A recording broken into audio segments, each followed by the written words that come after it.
We're starting today with the president. Yes, the president, Joe Biden, who is showing more signs of life than we've seen for months from the standpoint of his presidency. Joe Biden riding high on a number of major accomplishments, went to Wilkes-Barre, Pennsylvania yesterday, and he absolutely crushed Republicans who are now openly threatening violence. We covered 2 days ago Republican Senator Lindsey Graham saying, if Trump is indicted, there will be riots in the street. Yeah, it'll be Trumpists rioting in the streets. We know Lindsey.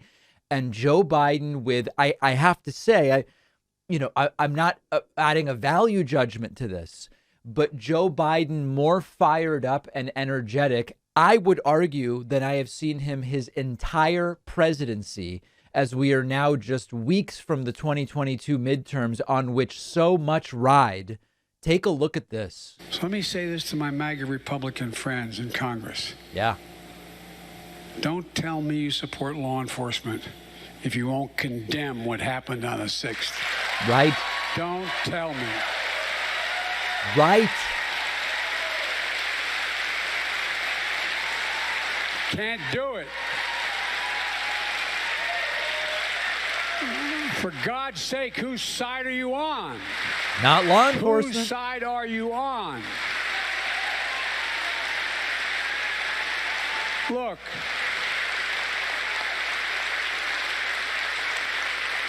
Simple. You're either on the side of a mob or the side of the police. You can't be pro-law enforcement and pro-insurrection. You can't be a party of law and order and call the people who attacked the police on January 6th patriots. Right. You can't do it. What are we teaching our children? It's just that simple. And now it's sickening to see the new attacks on the FBI, threatening the life of law enforcement agents and their families for simply carrying out the law and doing their job. Look. Listen, we saw this type of thing from California Governor Gavin Newsom about a month ago. And I told you that without endorsing his entire political worldview, that it was the exact right approach to dealing with these modern MAGA Republicans. Democrats have to be aggressive. Democrats in some cases have to be ruthless. It doesn't mean we do the things they do. We don't tell lies. We don't deal. But we have to adopt this approach. And Democrats should be looking at the approach that Gavin Newsom is taking. Democrats should be looking at this particular version of Joe Biden. And just think about the opposite for a second. Imagine if you had Democrats openly threatening law enforcement in the way that Republicans have done after January 6th, after the search warrant being carried out at Mar-a-Lago. The Republicans would be saying, forget about due process, throw him in prison for life. And I was glad to also see Joe Biden call out Lindsey Graham. Lindsey Graham, who predicted, by which I mean threatened or promised, riots if Donald Trump were to be indicted. It's a great thing that Joe Biden is going right after him as well. No one expects politics to be a patty cake. It sometimes gets mean as hell. But the idea you turn on the television and see senior senators and congressmen saying, if such and such happens, there'll be blood in the street. Where the hell are we? Right. And of course, a direct reference there to Lindsey Graham. This is a much more interesting Joe Biden. Look at the Joe Biden of the last 3 months. Number one, rhetorically fiery again, energetic, accomplished more during his COVID isolation than Trump did his entire presidency, if you can imagine that. And now we see a great jobs report. Inflation is down. Gas prices are down.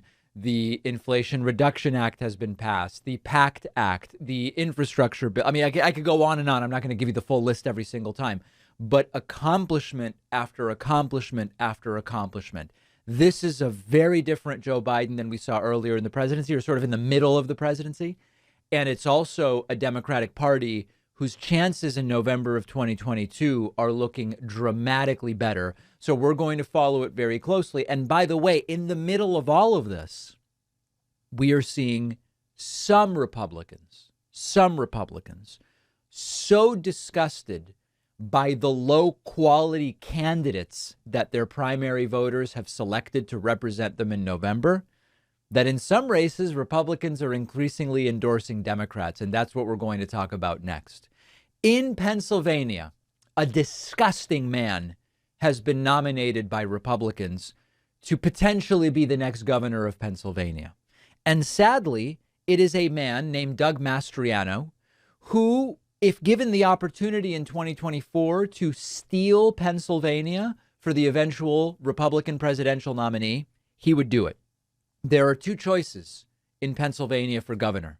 There's Doug Mastriano, who is a big lie promulgator and a guy who would do all the things Trump wanted governors to do for him in 2020. And then you've got Democratic nominee Josh Shapiro. There's not that much to say about Josh Shapiro. He's a completely standard milquetoast, and I don't say that in a pejorative. He's just a normal Democrat who wouldn't do anything crazy. He wouldn't try to steal an election. And that's pretty damn good right now because of what the Republican Party has become. And now to add on to the absurdity of Doug Mastriano, it turns out that Doug Mastriano once donned a Confederate uniform while he was in the military. And as a result, more and more Republicans are endorsing his Democratic opponent, Josh Shapiro. Business Insider reports 7 more Republican leaders endorsed Democrat Josh Shapiro for Pennsylvania governor following news of Mastriano wearing a Confederate military uniform. 7 more Republicans have announced their endorsement for Democrat Josh Shapiro 1 month after 9 Republicans called his Republican opponent, Doug Mastriano, an extremist. A photo obtained by Reuters showed Mastriano posing in a Confederate military uniform. This is the picture which we're putting up on the screen for you here, and it is completely vile. This is a picture from 2014.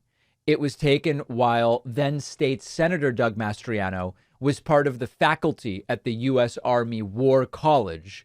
Faculty members were permitted to pose for the photo while dressed as historical figures, and Mastriano chose a Confederate uniform, and now is losing the support of at least a number of Republicans. So, we can talk all day about the Confederate uniform. We can say, well, it is a historical reality that there were Confederate soldiers, and so it's not necessarily reflective of his right. I'm an idiot. I sound like an idiot when I try to say this. Okay.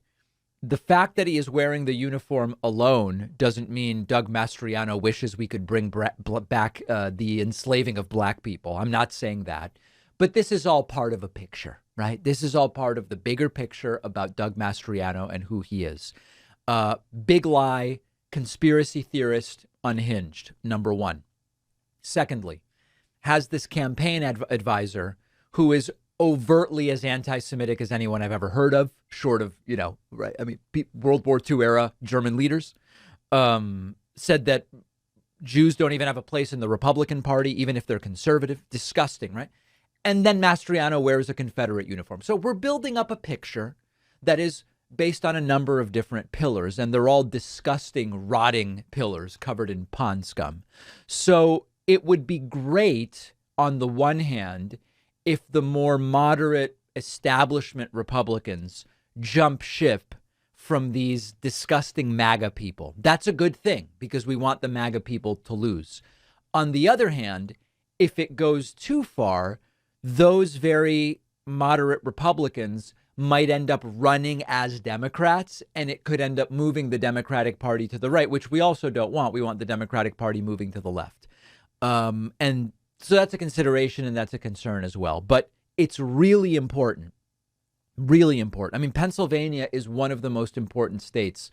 I'm not saying some states don't matter, but you know, Wyoming, even though Liz Cheney lost her primary, that's going to be a Republican member of Congress either way. Wyoming is not going to be the difference maker over the next 2 years in the United States. On the other hand, look at Pennsylvania.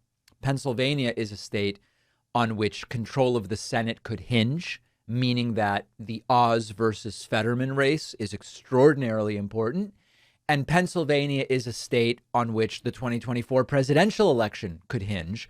And thus, having a governor in Pennsylvania who won't try to steal the state's electors for the candidate that didn't win, that's an important thing. And so that's why we need Josh Shapiro to be the next governor of Pennsylvania, not Doug Mastriano, who is just absolutely and completely vile. So if you live in Pennsylvania, of course, you should vote in both of those elections. But no matter where you live, you can phone bank and you can donate in those two races. And they are very, very important races. Just Mastriano is disgusting. He's really the worst of MAGAT politics. And hopefully we can defeat him in November and then he just goes away. Today is the David Pakman Show member town hall. The day has finally come, Wednesday, August 31st, unless you're listening to this on a different day.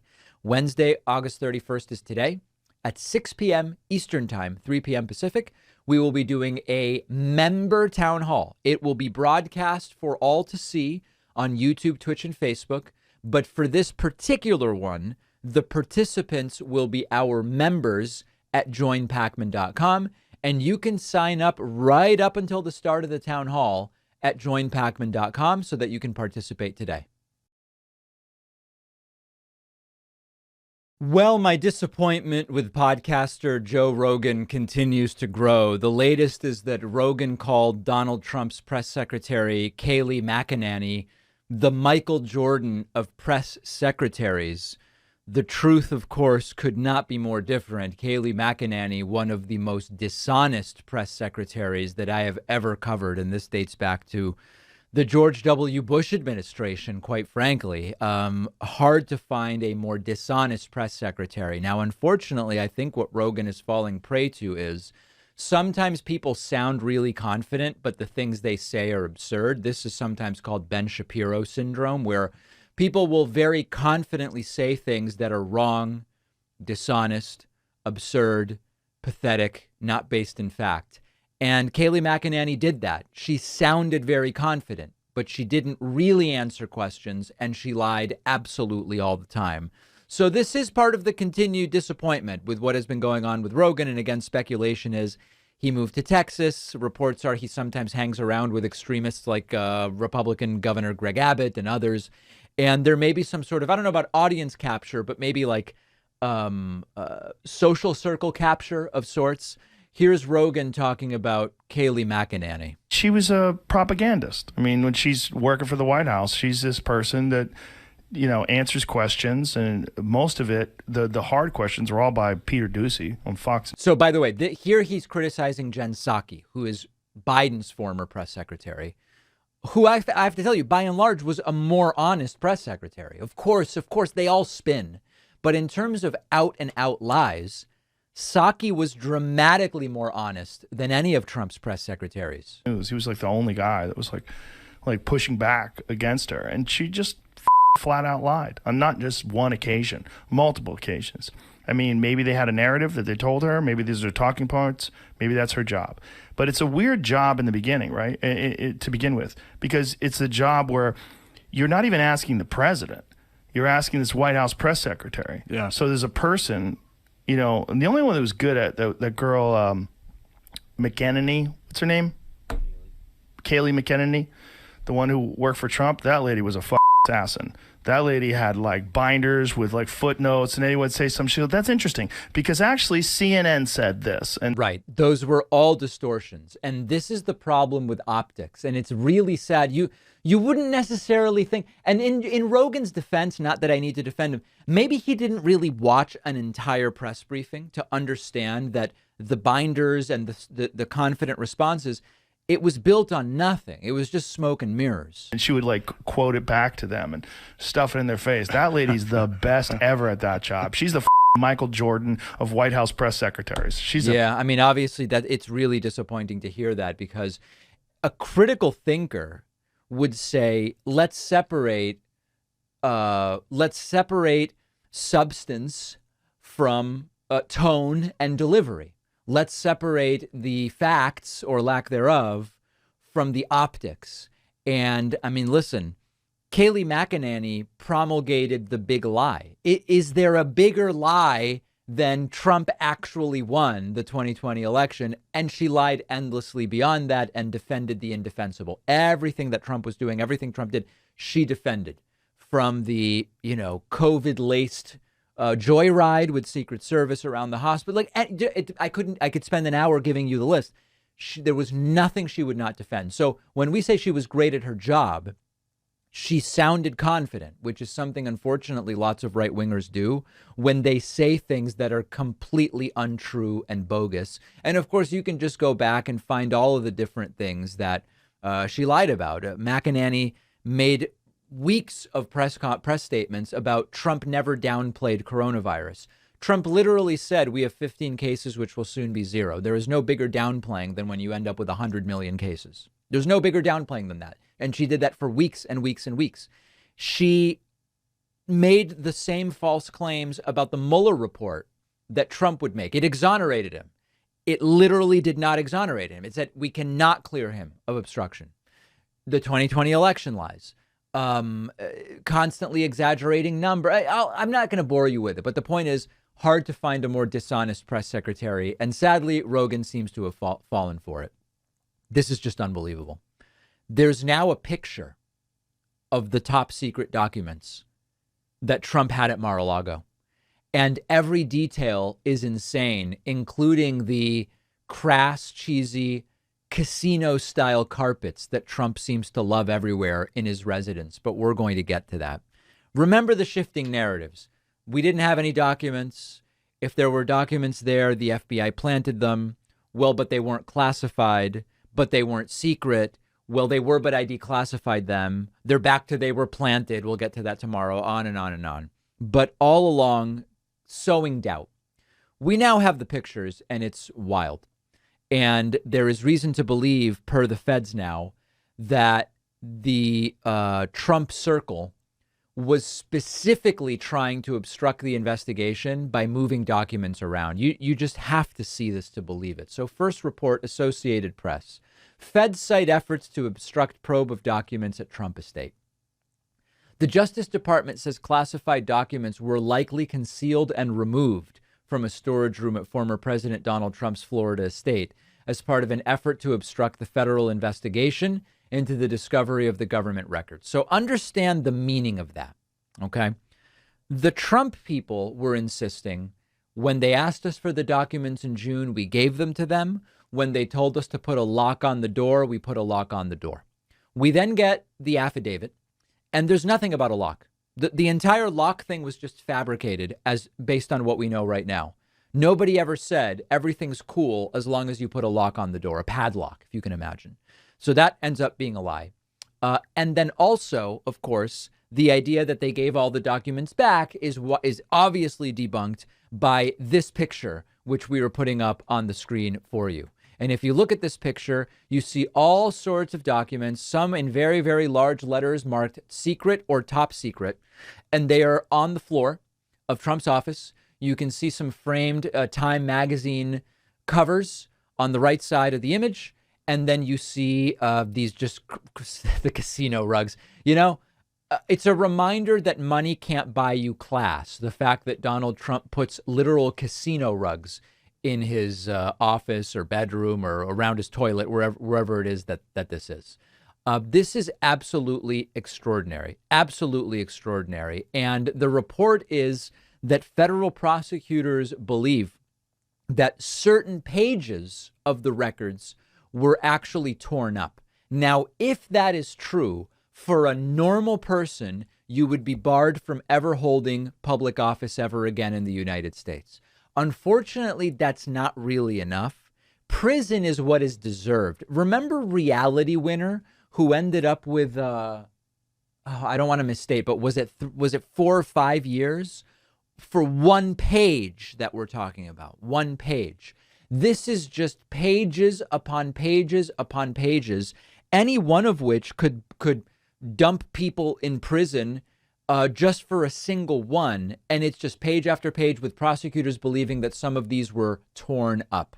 So there should be prison time. That I'm not making a prediction that there will be, but there should be prison time here.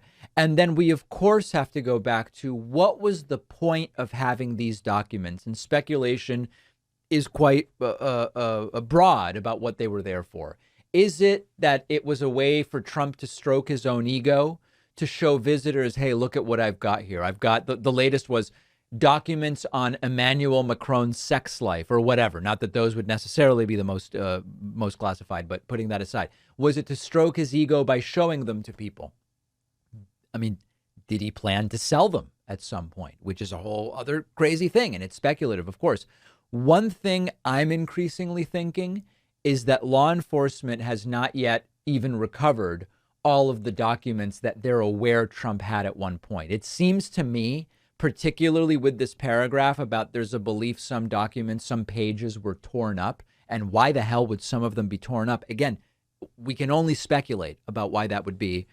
My guess is part of the reason that this is all happening is the FBI still to this day, as we are about to start September of 2022, doesn't actually have knowledge of the whereabouts of every single one of these documents. So as far as prison, someone must be heading to prison. I don't expect it to be Trump. But could this end up being it's all an oopsie and no one is going to prison at all for the increasingly egregious violations that we are learning about taking place here? It would be stunning if that were the case. And the picture is just too much. Now, initially, it was believed or reported that the documents splayed all over the floor was how they were found by the FBI. That appears not to be the case. It seems as though they were placed on the floor with an exhibit number in order to be photographed by the FBI, but that they were not actually found in that state. If they were, that's even crazier. Like Trump's just storing them all over the floor. Stranger things have happened, but it doesn't actually appear that that's the case. And one growing source of trouble and strife for Donald Trump is that this entire search warrant situation, Trump is not having his legal fees paid by the Republican National Committee anymore. And that's a big problem for Trump. And we're going to talk about that next. You might remember we talked 1, maybe 2 months ago about the Republican National Committee telling Trump, if you declare that you're running for the presidency before the midterms, we're not going to pay your legal fees anymore. And this raised two interesting topics. One was, wow, the RNC believes, maybe correctly, that Trump declaring his candidacy now would be bad for Republicans in November. And that probably is true.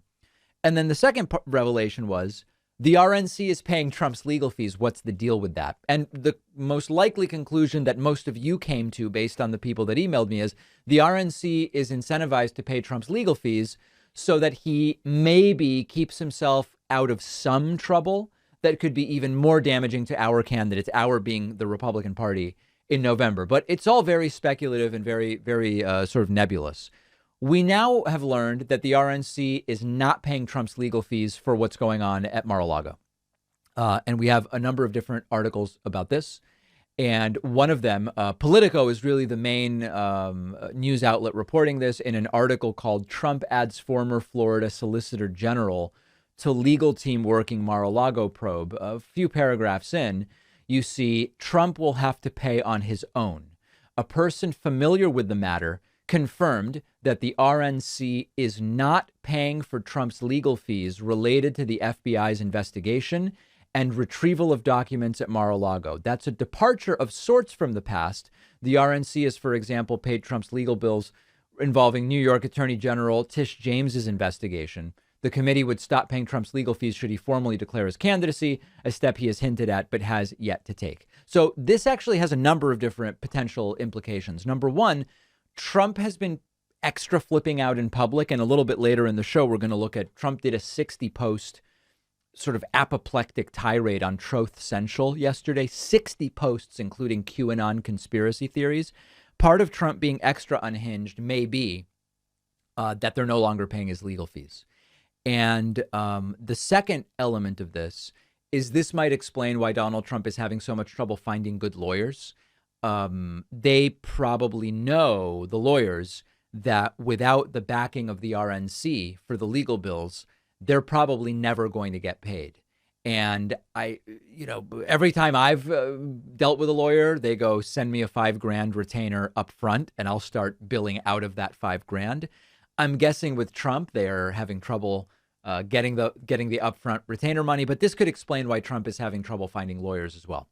And it could be a very, very crazy 8 weeks between now and the midterms. And there is an indictment watch. I mean, it's kind of a weird term because we're likely to learn about it after the fact.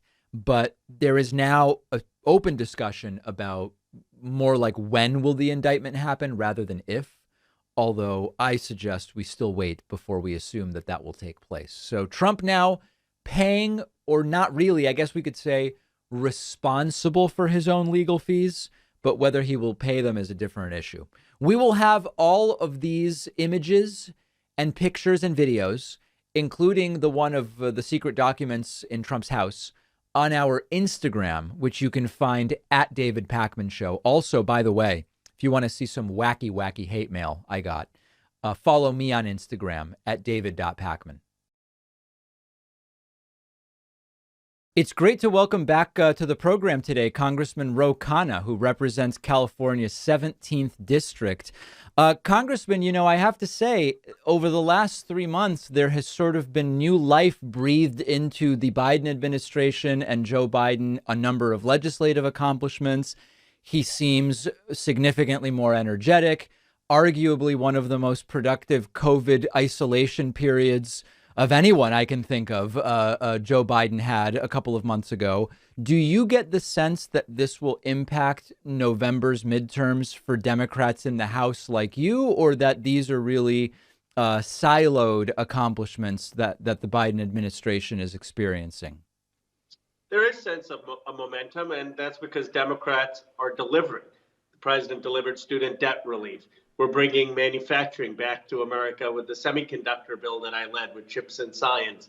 We have the largest investment in climate in American history. So there's a sense that what the president said he would do, what we said we would do in 2020, we are doing.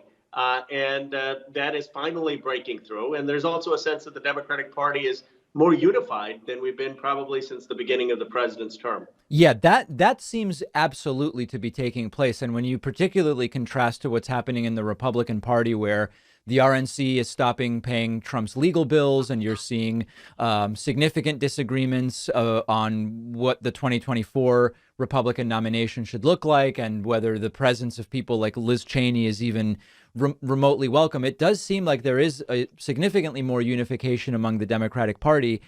And also on some issues, there seems to be disagreement. I mean, the student loan debt relief is an example where you have some who believe, even on the Democratic side, there should be no such debt relief at all. People decided to take out these loans and they should pay the loans.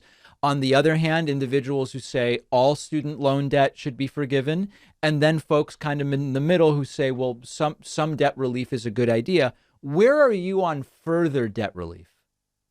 I'm for getting debt relief up to $50,000. I mean, the reality is $10,000 is often what it costs someone to do one semester at a college or 1 year at a community college. It's not enough. But I applaud the president for taking a major step. This is going to help a lot of working and middle class folks. It is, again, a precedent for doing more. So I want to applaud him, but say that the job is not done. On the manufacturing jobs, explain to us exactly how one brings a job back to the United States from overseas, where that will increase the total cost to produce whatever is being produced without making inflation worse. Like, what's the economic sequence wherein we can do that? Well, actually, producing more things in the United States could help long term with inflation. I mean, one of the reasons we had inflation is we didn't make masks here. We didn't make semiconductors here. So you had to ship them from overseas at $15,000 shipping per container as opposed to $2,000. And the fact that we didn't have enough production meant that we had too much money chasing too few goods. If you increase production long term, that is deflationary. But you're saying in a micro case, well, how are you going to produce it here when wages may be higher, when environmental standards may be higher? I think that's why you need both government collaboration in terms of financing. I mean, other countries have helped finance new factories, new industries, government support on the workforce development at community colleges, and a collective regional economic development effort. That's what we did with FDR to build our economy, and there's no reason we can't do it now. Yeah, I mean, I guess the shipping is certainly a factor, but 15,000 versus 2 for a shipping container, paying dramatically lower wages on every unit on an ongoing basis seems like it would override the shipping cost. I mean, I guess it depends on the product and we'd have to sort of look at the details, but it seems also there probably has to be some shift in the thinking from the American public about the advantages to domestic manufacturing as well. And I don't know that the messaging is really there on that. Well, I'm not sure it requires a change in consumer behavior. Obviously, it'd be great to buy American, but you could have government purchasing American with all the purchasing power we have. That Yes. would make a difference. Second, a lot of the advanced manufacturing has much less labor costs. Because of automation, it has increased productivity. Now, people say, well, this means less jobs, which is true, but those are going to be higher paying jobs and it's going to mean more competitiveness for the product. So I think when it comes to advanced manufacturing, interwoven textiles, for example, as opposed to traditional manufacturing, that can be done here and will be done here. And the quality is often higher here. That's not just an opinion. The productivity of American workers is more than Germany or Japan. And so I think we have to be very deliberate about the type of production that can be done, the government partnership that is required, and we can do it in a way that is cost competitive. Yeah, you know, one high-tech product that is being manufactured, at least partially in the United States, is Tesla electric vehicles.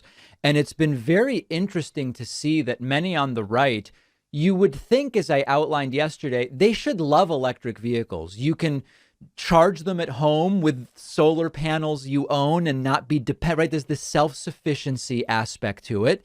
For people who like fast cars, which are associated with alpha males in some right-wing circles, electric vehicles are very fast. There's all these reasons why the right should really be embracing electric vehicles, and yet they seem almost angry about them to some degree. Your colleague Marjorie Taylor Greene and many others are furious about electric vehicles. Are you surprised by the antipathy towards them from some on the right? I'm not, because unfortunately climate has become so politicized that anything that is almost good for the climate generates skepticism on the right. And that's why I think we could just talk about the new industrialization of America. Let's build the new industries, new factories here. It turns out a lot of that will be clean. A lot of that is going to be clean steel, new batteries, new electric vehicles, new charging station, hydrogen jets, hydrogen planes. We can talk about building new factories, new industry, new manufacturing, and that may cut across the political divide. On cannabis decriminalization, you and I have spoken about this before. My sense has been it's never been a particularly interesting topic for President Joe Biden. But at the same time, I didn't think he was going to do any student loan debt relief, and I was very, very much wrong there. Do you get any sense that there may be something before November on cannabis from the Oval Office?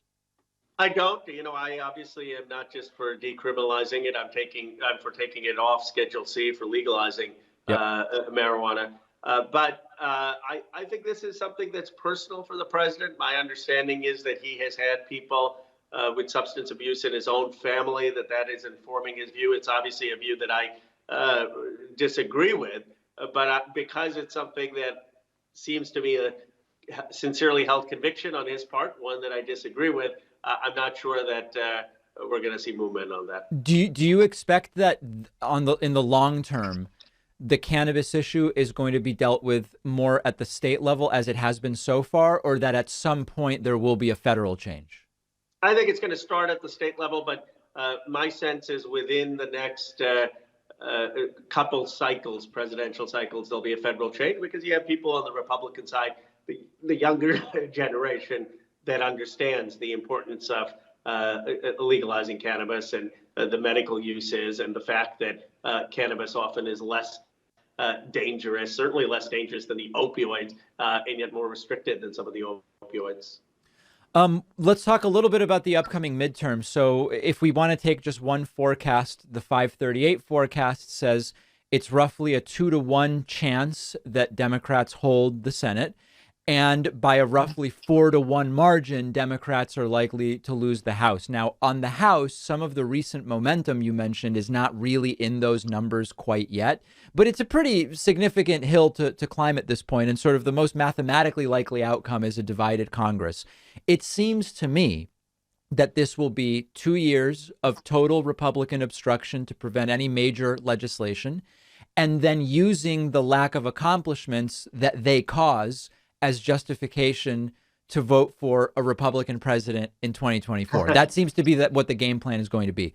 Are you and your colleagues talking about that as the most likely outcome, and what can be done, if anything? Well, we're still hopeful that we can hold the House, especially after New York 19 and the surprising result there, where Pat Ryan wasn't expected to win. He really ran on abortion rights. We're seeing, as you know, increased registration among young women, in particular in Ohio, in Pennsylvania. So are we underdogs to hold the House? Yes, of course. The president's party always loses seats. We're in a tough economic climate, but we're still focused on how we do that.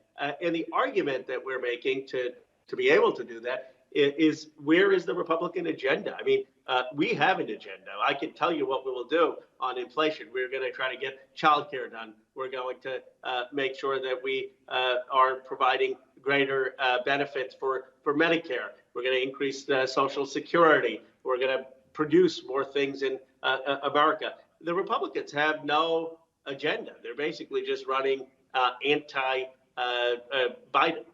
Yeah, it's basically just obstruct. There's no doubt about that. But nonetheless, if they successfully do that for 2 years, it's not a super strong argument for Democrats to say, well, yes, we got nothing done, but it wasn't our fault. I mean, it doesn't sound like the type of thing that voters will buy. So what do you do if that does end up being the situation? Well, it depends. I mean, obviously, President Obama and President Clinton had obstructionist Republican Congresses and both won re-election, and they did it by showing just how extreme the Republican Congresses were. Right. So it depends on whether the Republicans overplay their hand, which they're very capable of doing. I mean, if all they're doing when they take power is trying to impeach Joe Biden and do hearings on Hunter Biden and all the other conspiracy theories, then I think the American public will tire of that and say we need more reasonable people. In the past, when they've had the majority, they have overreached. So there's no reason to think they wouldn't do that again. Yeah, that laptop from hell is really something, Congressman. We've got to look at that hard drive, especially. Last thing I want to ask about: how much in the among your colleagues is there discussion of the Mar-a-Lago search warrant and just the 60 Truth Social posts a day from the former president? Like, something is very, very wrong over there. How much does that play in the day-to-day between you and your colleagues, and sort of considering that side of what's taking place as you think about your 2022 campaign and then moving beyond 22? Or is it wholly irrelevant to what you and your colleagues are doing? Well, we've tried not to talk about it that much because it's a law enforcement matter, and we've actually tried not to politicize it. I mean, the last thing you want is every Democratic member of Congress going on CNN or your podcast giving an opinion on what the Justice Department should do. Right. That said, what does come up are the threats, frankly, that colleagues are facing in this environment. And they're more than I've ever seen in 6 years. You had Eric Swalwell post yesterday about the threat he received, one of his staffers received, really ugly things. And unfortunately, I'm hearing that kind of threats and violence much more from colleagues, which is concerning.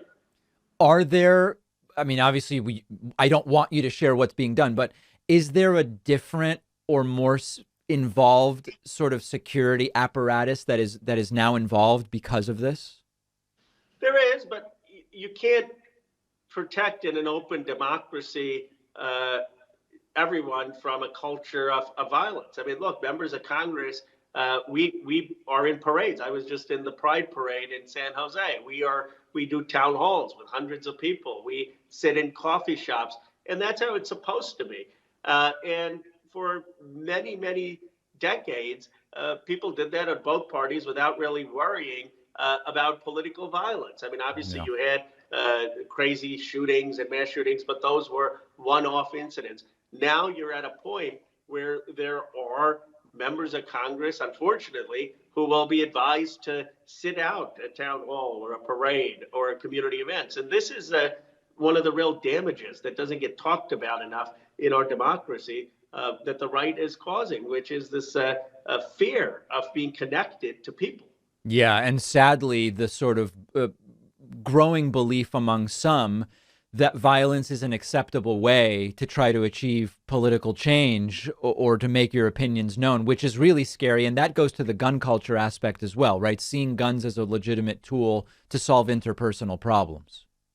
You know, when I was growing up, the one thing, almost a cliche, was, well, in America, we solve our political problems without violence. We have a peaceful transfer of power. I mean, everyone would say that as sort of pointing to why we're the greatest democracy. Yeah. And it's sad to me that something that basic is now being questioned. Fortunately, we still are in a relatively peaceful place, and these are threats, and they haven't become full-born assassination attempts. But in other countries, you know, you literally have political parties trying to assassinate each other. And we've got to be very careful that we don't cross into a line where violence becomes condoned as part of the political culture. Yeah, we don't want to end up there. And Lindsey Graham earlier this week getting dangerously close to that, but we'll leave that for another conversation. We've been speaking with Democratic Congressman Ro Khanna, who represents California's 17th district. Always a pleasure having you on. Thank you. Really appreciate it. All right, I have some Dr. Oz Giga cringe for you today. This is I have never seen anything like this. This is maybe the most awkward moment from any political rally I've ever seen, short of when Trump a few weeks ago tried to kiss that swimmer and she kind of like just tried to get away from him. Mehmet Oz is a television doctor. And of course, as we spoke about earlier, and as we have been speaking about, he's running in Pennsylvania for the Senate. He's the Republican nominee. His opponent is John Fetterman. I would suggest voting for John Fetterman. I think Fetterman is a better candidate. And there was a guy who wanted to ask Oz about abortion, and Dr. Oz straps a blood pressure cuff to the guy. And I don't think I've ever seen anything this bizarre. Take a look at this. Tell me a little bit about... So awkward.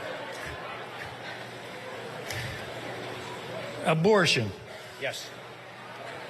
You know. While I take your blood pressure, I will answer that question, sir. Well, you know, is there a limit to it? Or is there a time when women should be allowed to get an abortion, or is it... This is an issue that really affects this man significantly, you can tell. Should we ban it altogether? So, as you all probably know, I'm pro-life, but I have 3 exceptions, and I spoke about them a lot in the primary. I'm a doctor. I appreciate the realities of taking care of people who are struggling. Don't get nervous. Yeah. So I think the life of the mother, rape, incest, these are problems that I think families should have the ability to deal with, and it's hard to expect the government to deal with. Yeah. What in God's name is happening in this country, folks? If Fetterman doesn't win this one, I might have to end the show and leave the political world and just kind of go out into the woods and just live some kind of primitive life. Because, I mean, and actually, if Oz or Herschel Walker win, I'm going to need to go and have a deep think about my life. Beyond just being bizarre, what doctor takes blood pressure when someone's legs are crossed and they're talking and while they're holding their arm up in the air? I mean, it's terrible blood pressure technique. Wasn't he a cardiac surgeon? He should know this stuff. And politically, here's another very strange moment from the same rally where Oz compares homeless people to zombies with needles sticking out of their necks. And you can just tell he would be an empathetic senator, can't you? Go down to downtown Philadelphia. I see it a little bit in Pittsburgh now, too, but more in Philadelphia. I seen it. There are whole blocks, like multiple blocks of areas you can't go. There are addicts walking like zombies, into the streets with needles sticking out of their necks. Really just vivid imagery there from Mehmet Oz. This guy is horrible. I mean, truly, truly horrible. And he has no business being in the United States Senate. If you look at people currently running, I would say any random school teacher would be better for the country as one of the 100 members of the United States Senate than Mehmet Oz or Herschel Walker. These seem like two of the worst people, just not worst candidates. Just if you said to me, David, who would be bad people to be in the Senate? I would say, well, Herschel Walker would be terrible. And Mehmet Oz would be terrible to be in this. These people shouldn't be anywhere near the Senate. And yet they could end up collectively making up 2%, right? 1/50th of the Senate. Let's hope that that doesn't happen. Donald Trump has cracked.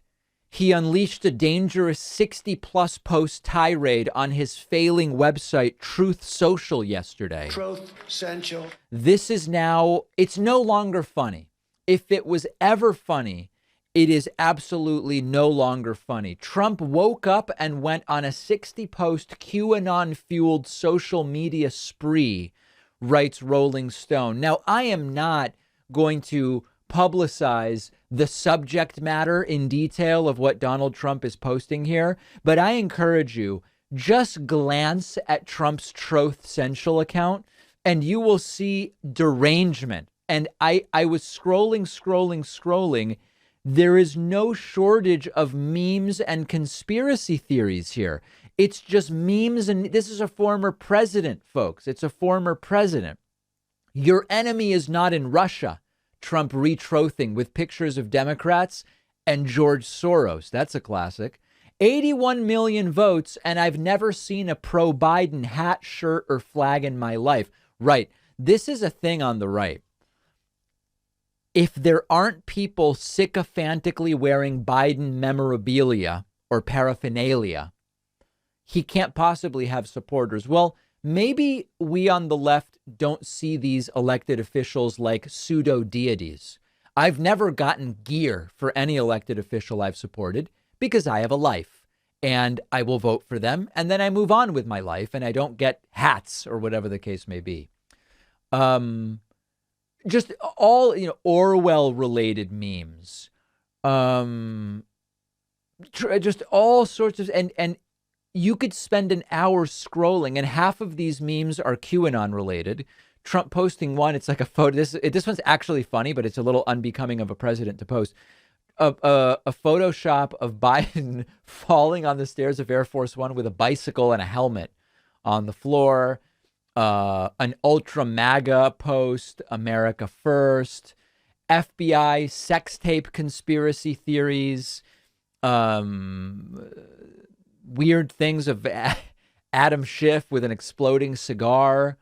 You could just look redacted with Nancy Pelosi's eyebrows covered with black bars, black censor bars, stuff about the FBI, a picture of a broken clock. It just, and it's just scrolling.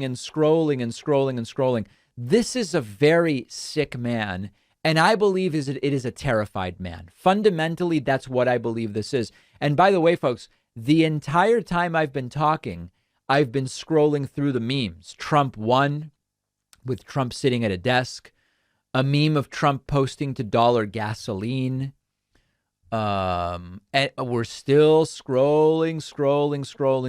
Any one of these, if we had a Democratic president posting them, would be cause for significant concern. And it is like 24, even a 30-hour, potentially upper-fueled series of posts. And it's endless. I'm still scrolling, folks. Still scrolling. So listen, I think there's a couple different things going on here. I think Trump is very scared. I think Trump at this point, the RNC has all but abandoned him. They're no longer paying his legal fees.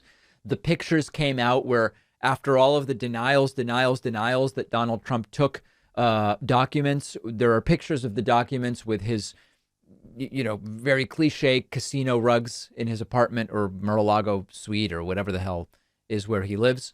And also, he is increasingly being abandoned by more Republicans. Again, the vast majority of the Republican Party is still behind him, but he is increasingly being abandoned. I think he's scared, and I think he is losing it. None of the excuses or the lies are working. He doesn't have Bill Barr or the government at his disposal to try to deflect. He doesn't have Bill Barr out there writing letters that say, Mueller exonerated him, even though when that's not actually what the Mueller report said. The guy is unhinged, and all he has left is his failing Truth Central. And by the way, that will probably be underwater soon as well. So some could call it sad. To me, the sad thing is he'll probably never really face the consequences he deserves. We have a voicemail number, and that number is 219-2-DAVID-P. I'm trying to understand this voicemail, so hopefully you can help me. I believe that this is a conservative Hispanic caller who says white progressives are the worst. And I think he's talking about me, even though I'm Hispanic. I think that as a Hispanic, white progressives are the most racist. I think you white progressives need to stop telling we Hispanics or people in color in general of what to think. This is just another form of slavery that you're trying to attempt here. So I am going to say an example where I agree with this caller. Okay. But then most of this voicemail is a dumpster fire. One of the things I don't like is something that has been imposed by mostly white progressives, and that is Latinx rather than Latino, Latina. Okay. Latinx. I am a progressive and I am also Hispanic, and I don't like it. I don't know any actual Hispanic people who use that. And so I've said before, Latinx did not arise naturally from within the community. It was sort of like imposed by mostly white progressives. And that one thing I am against. But most of this voicemail is bonkers. You're not only trying to tell us what to think, but how to think. I'm sorry. Homosexuality is wrong. Abortion is wrong. So this is a conservative Hispanic individual. So why don't you white progressives just simply leave us alone and stop brainwashing our people? Thank you. Bye. All right. Well, listen, there is a large it should be said that along with Jewish folks, overall, Hispanic Americans are quite progressive. That's the truth of the matter. And so don't blame white progressives for Hispanic voters being in favor of legal abortion and being in favor of gay marriage. Most of these positions we came to on our own. So kind of a weird caller, pretty unhinged, with like one tiny little fraction of a grain of truth there. We have a great bonus show for you today. We will talk about the passing of the last Soviet leader, Gorbachev, Mikhail Gorbachev, who passed away at age 91. We are going to talk about California fast food workers very close to winning some historic protections. And we will talk about the incredible viral video of a black pastor watering his neighbor's flowers, and the police show up, and it is crazy, crazy video. All of those stories and more when I am joined by producer Pat on today's bonus show. Oh, the bonus show where you want to make money, but everybody else that makes money to fund themselves is bad. Yeah, well, you can judge for yourselves when you sign up at joinpacman.com. You can use the coupon code BIGVOTING22 to get a discount, and I will see you then.